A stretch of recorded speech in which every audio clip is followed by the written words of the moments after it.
AFC champions league. লম্বা সময় ধরে মাঠের বাইরে থাকা নেইমারকে নিয়েই এএফসি চ্যাম্পিয়ন্স লিগের দল ঘোষণা করেছে আল হিলাল। ৩১ সদস্যের প্রাথমিক দলটিতে ব্রাজিল ফুটবল সুপারস্টারের অন্তর্ভুক্তির কথা বুধবার গণমাধ্যমে রিপোর্ট করে প্রকাশিত হচ্ছে। ১ বছর হতে চলল নেইমার মাঠের বাইরে। গত বছর অক্টোবর থেকে সাইড লাইনে ব্রাজিল তারকা ফরওয়ার্ড। আগামী অক্টোবরের আন্তর্জাতিক বিরতিতে তার ফেরার একটি আভাস তৈরি হয়েছিল, কিন্তু শোনা যাচ্ছে নেইমারের ফেরার অপেক্ষা আরও বাড়বে।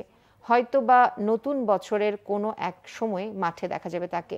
এমন উদ্বেগের মাঝেও আল হিলাল তাদের এএফসি চ্যাম্পিয়ন্স লিগ স্কোয়াডে তাকে অন্তর্ভুক্ত করেছে বলে গণমাধ্যমে রিপোর্ট প্রকাশিত হচ্ছে। আল রিয়াদিয়ার রিপোর্ট অনুযায়ী আল হিলালের ৩১ জনের স্কোয়াডের তালিকায় নেইমার আছেন। এএফসির নিবন্ধন পদ্ধতি অনুযায়ী প্রথম ম্যাচের ৫ দিন আগ পর্যন্ত স্কোয়াডে পরিবর্তন আনা যাবে। তারপর সেই দল অপরিবর্তিত রাখতে হবে গ্রুপ পর্ব শেষ হওয়া পর্যন্ত। পরে শীতকালীন দলবদলের মৌসুমে আবার নিবন্ধনের উইন্ডো শুরু হবে। সৌদি ক্লাবটিতে নেইমার চুক্তিবদ্ধ হওয়ার পর মাত্র ৫ ম্যাচ খেলেছেন, গোল মাত্র একটি। চ্যাম্পিয়ন্স লিগে আল হিলালের মিশন শুরু হবে ১৭ সেপ্টেম্বর। কাতারের দোহায় তাদের প্রথম প্রতিপক্ষ স্বাগতিক ক্লাব আল রায়ান।